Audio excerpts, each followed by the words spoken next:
भगवत गीता यथारूप अध्याय 4 दिव्य ज्ञान श्लोका 4.1 श्री भगवान उवाच इमं विविश्वते योगं प्रोक्तवान् अहम् अव्ययम् विविश्वान् मनवे प्राह मनु इक्ष्वाके अब्रवीत। भावार्थ, भगवान श्री कृष्ण ने कहा, मैंने इस अमर योग विद्या का उपदेश सूर्यदेव विवस्वान को दिया और विवस्वान ने मनुष्यों के पिता मनु को उपदेश दिया और मनु ने इसका उपदेश इक्ष्वाकु को दिया। तात्पर्य, यहाँ पर हमें भगवत गीता का इतिहास प्राप्त होता है। यह अत्यंत प्राचीन बताया गया है। जब इसे सूर्य लोक इत्यादि संपूर्ण लोकों के राजा को प्रदान किया गया था। समस्त लोकों के राजा विशेष रूप से निवासियों की रक्षा के निमित्त होते हैं। अतः राजन वर्ग को भगवत गीता की विद्या को समझना चाहिए, जिससे वे नागरिकों प्रजा पर शासन कर सकें और उन्हें काम रूपी भवबंधन से बचा सकें। मानव जीवन का उद्देश्य भगवान के साथ अपने शाश्वत संबंध के आध्यात्मिक ज्ञान का विकास है और सारे राज्यों तथा समस्त लोकों के शासन अध्यक्षों को चाहिए कि शिक्षा, संस्कृति तथा भक्ति द्वारा नागरिकों को ये पाठ पढ़ाएं।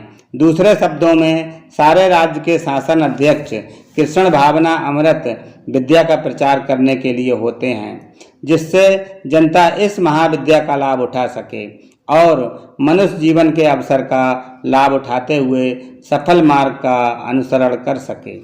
इस मनवंतर में सूर्य देव विवस्वान कहलाता है, यानी सूर्य का राजा, जो सौर मंडल के अंतर्गत समस्त ग्रहों लोकों का उद्गम है। ब्रह्म संहिता में 5.52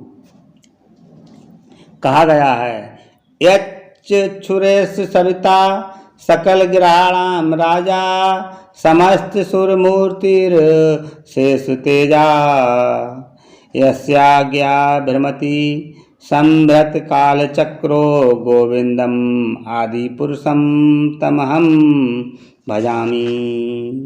ब्रह्मा जी ने कहा, मैं उन श्री भगवान गोविंद की पूजा करता हूँ जो आदि पुरुष हैं और जिनके आदेश से समस्त लोकों का राजा सूर्य प्रभूत शक्ति तथा ऊष्मा धारण करता है। ये सूर्य भगवान के नेत्र तुल्य हैं और ये उनकी आज्ञा अनुसार अपनी कक्षा को तय करता है। सूर्य सभी लोकों का राजा है तथा सूर्य देव विवस्वान सूर्य ग्रह पर शासन करता है, जो ऊष्मा तथा प्रकाश प्रदान करके अन्य समस्त लोकों को अपने नियंत्रण में रखता है। सूर्य कृष्ण के आदेश पर घूमता है और भगवान कृष्ण ने विवस्वान को भगवत गीता की विद्या समझाने के लिए अपना पहला शिष्य चुना। अतः गीता किसी मामूली सांसारिक विद्यार्थी के लिए कोई काल्पनिक भाष्य नहीं, अपितु ज्ञान का मानक ग्रंथ है जो अनंत काल से चला आ रहा है। महाभारत में शांति पर्व 348.51.52 हमें गीता का इतिहास इस रूप में प्राप्त होता है।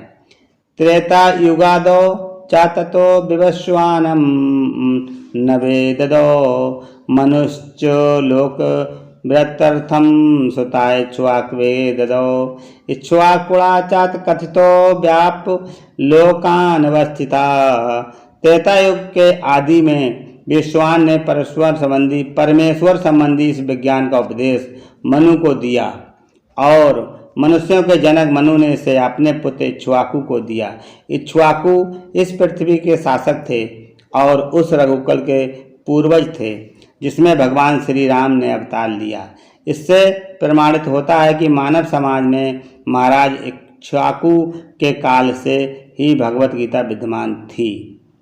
इस समय कलयुग के केवल 5000 वर्ष व्यतीत हुए हैं, जबकि इसकी पूर्ण आयु 4,32,000 वर्ष है। इसके पूर्व द्वापर युग 8 लाख वर्ष था तथा इसके भी पूर्व त्रेता युग 12 लाख वर्ष था। इस प्रकार लगभग 20,05,000 वर्ष पूर्व मनु ने अपने शिष्य तथा पुत्र इक्ष्वाकु से इस पृथ्वी के राजा श्रीमद् भगवद गीता कही।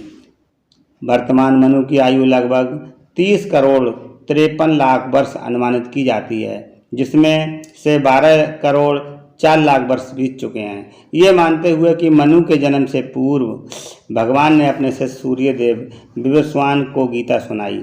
मोटा अनुमान यह है कि गीता कम से कम 12 करोड़ 4 लाख वर्ष पहले कही गई और मानव समाज में ये 20 लाख वर्षों तक विद्यमान रही। इसे भगवान ने लगभग 5000 वर्ष अर्जुन से पुनः कहा, गीता के अनुसार ही तथा इसके वक्ता भगवान कृष्ण के कथन के अनुसार यह गीता के इतिहास का मोटा अनुमान है। सूर्यदेव विवस्वान को इसलिए गीता सुनाई गई क्योंकि वह क्षत्रिय था और उन समस्त क्षत्रियों का जनक है जो सूर्यवंशी हैं। चूँकि भगवत गीता वेदों के ही समान है, क्योंकि इसे श्री भगवान ने कहा था, अतः ये ज्ञान अपौरुषेय है।